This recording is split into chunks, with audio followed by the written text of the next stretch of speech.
This legislation that's being proposed to you today really is nonpartisan. All it has to do is protect parties on both sides. If you want to run for office, more power to you. Just be who you say you are. Let us verify who you say you are, and if there's a problem, there is recourse. You simply cannot fill out a document, attest to be someone, and then if you get found out, you walk scot-free.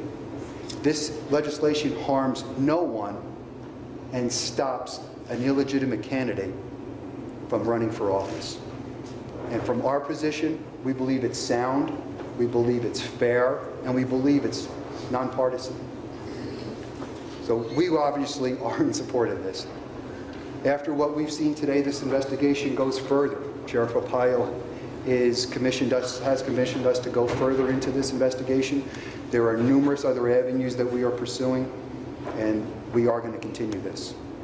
So I would ask everyone to give this fair and sound consideration. Read it from a party-neutral perspective and understand it's protecting the voting public, which I am and you are. Thank you.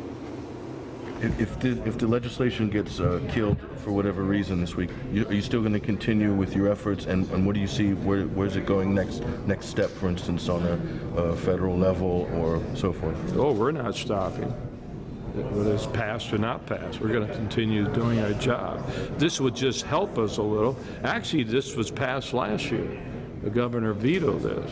Okay. So I don't understand, and they made it a little milder this time around, so I don't understand why it can't be passed again. But nobody wants to talk about it, probably because I stuck my nose in it, and I'm kind of coming up with evidence that there's something wrong. You'd think that would make everybody want to do something about it. But everybody wants to keep it, don't talk about it. Democrats, Republicans, you name it. So what is this, a political year that everybody's afraid to talk about it, or they don't want nothing done about it? They don't want to face this issue?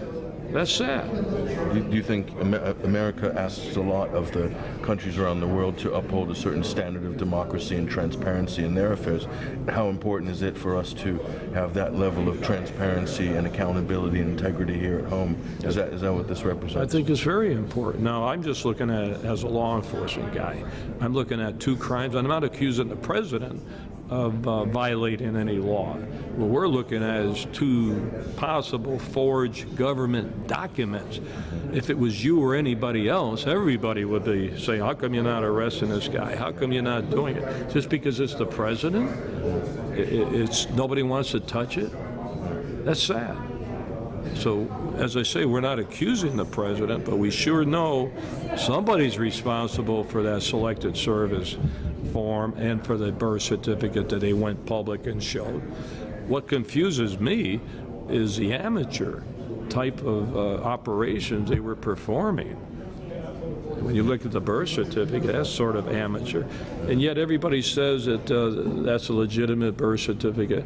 Well, I'll tell you how to solve this. In day one, when I launched this operation, all I said, show me the microfiche. Mm-hmm. Show the microfiche, and it's all over. Yeah. Where's the microfiche in the hospital? Come on. We got two twins born at the same time. So just show us the microfiche. Another thing that's suspicious, as sometimes I have a conspiracy theory, is the fact we went to the archives in Washington and looked at all the immigration forms up to August 1, 1961, and then August 7th, but there's a whole week missing when he was born. Now, is that another coincidence? I can go on and on and on, and yet nobody wants to talk about it. The press reaction to the Arpaio cold case posse investigation has been overwhelmingly negative and skeptical. But this doesn't surprise anybody who follows both the mainstream media and the alternative media on any major issue.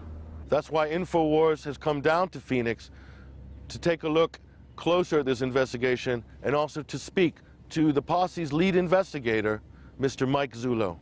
My name is Michael Zullo. I am the lead investigator for Sheriff Arpaio's cold case posse.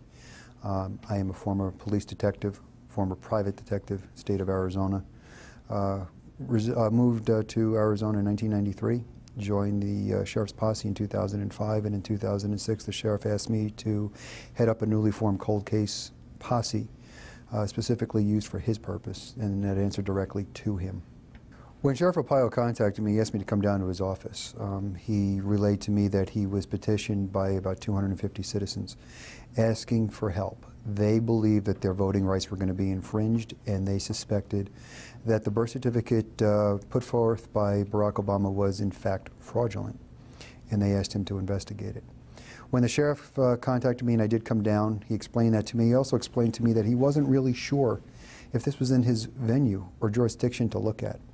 So rather than assign a compensated detective or a group of detectives to go on a fishing expedition, he assigned it to us. We are volunteers. We have a law enforcement or investigative background, plus legal background. We have a number of attorneys that work with us, and we decided to take on the matter. The sheriff made it very clear to me that he wanted an unbiased, non-political investigation, and actually stated to me numerous times that he wanted to clear the president, wanted this issue gone away, and have the country move on. He didn't believe it was good for the country. That's what the mandate. That's how we moved forward. When we started to delve into this, we started to look at the April 27th document, 2011, released by the White House, the long-form birth certificate. In looking at the document right off the cuff, it was an electronic file. We started to play around with it basically ourselves to get familiar with it. And as fate would have it, I actually came across an Alex Jones video demonstrating the way the document would be taken apart in layers. Rob, let's go ahead and get to this document. Right. Okay, first thing what we're going to do, here's the article on INFOWARS, Obama birth certificate raises as many questions as it answers, by Paul Joseph Watson. He's got the birth certificate. You scroll down to the bottom of the article, the whitehouse.gov, Obama's long-form birth certificate, whitehouse.gov. So we're going to click on that. Here's what everybody's been looking at today. Here's the document.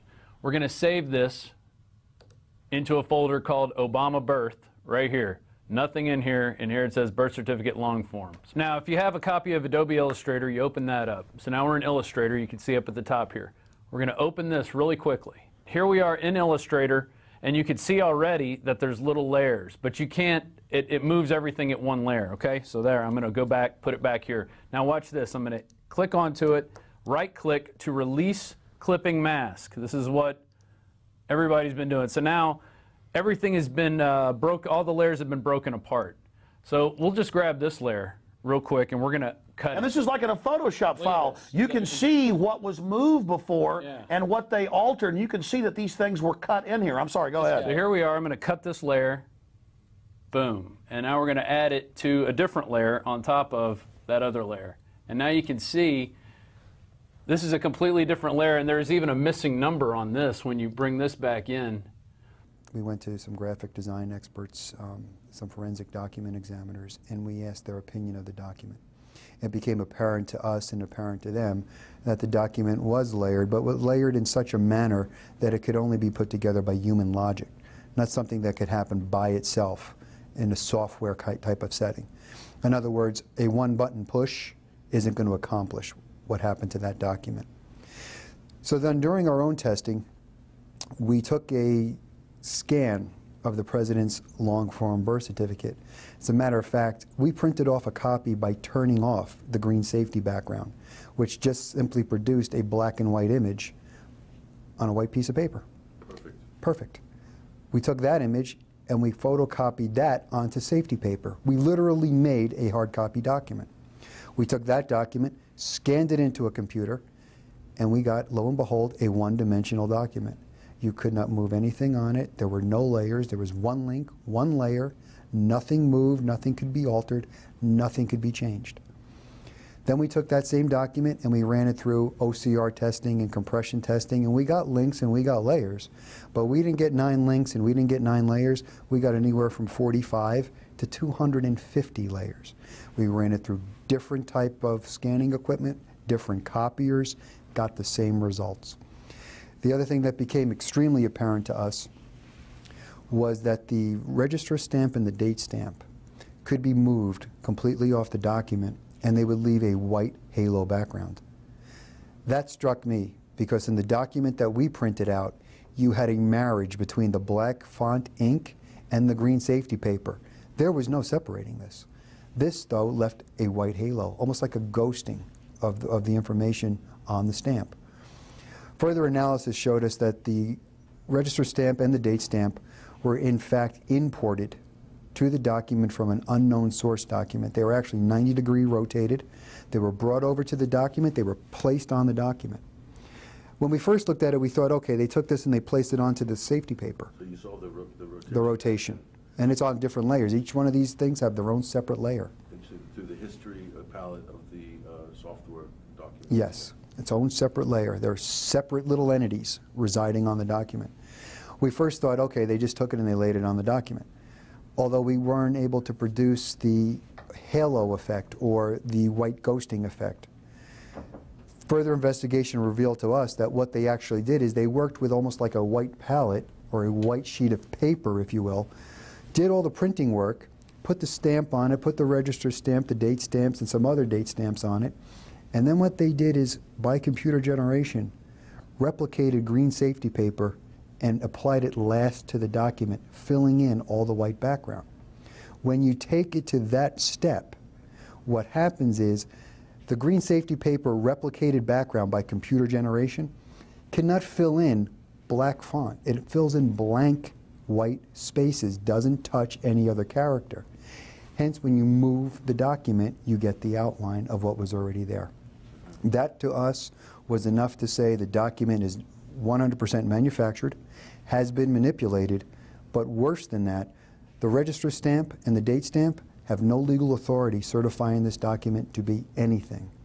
It is our position the document has no legal authority and therefore is not a representation of an accurate certificate of live birth from Hawaii or any other state. Tell me about a little bit about the registrar part of the stamp. It says abstract on it. It does, and that's kind of shocking to us too, because an abstract, it's a copy of or a variation of. The fact, though, that what they claim is that this is an exact facsimile, a reproduction by photocopying of his birth certificate, the word abstract no longer applies. It either is a copy or it's not. Very simple. So abstract doesn't apply in this. They are certifying that this is a true copy of his long-form birth certificate, and they authorized it for release, and they validated it by the registrar stamp. We contend that didn't happen. We contend that this document was never even a paper document, that this document was birthed inside a computer, built inside a computer, and resided inside a computer until the day they uploaded it to the White House server. This person, is this a person of interest, possibly, this registrar, Mr. PhD, Mr. Alvin? Onaka? Yeah. He's not a person of interest, but to date he has never come forth and said that he personally certified the document. You made, didn't tell us a little bit about segues that your team has made to, follow up on different leads outside of, Arizona, for instance. What transpired is, and we were accused of, especially I believe it was by the Attorney General of Hawaii, that said that we never reached out to talk to him, and that is 100% true. The reason being, in the beginning, before we decided to alert the sheriff that we believed we had a forgery, this was nothing more than inquisition. We were inquiring what happened here. Now that we had what we had and we presented it to the sheriff, it's now turned into a full-fledged law enforcement investigation. Now the steps to contact various agencies and request for help happens from this point under that authority. To do it before that would have had zero consequence. We would have gotten nothing out of it. Okay, now tell us, we're going into, it's a new area for a lot of people, and it's really digital forensics.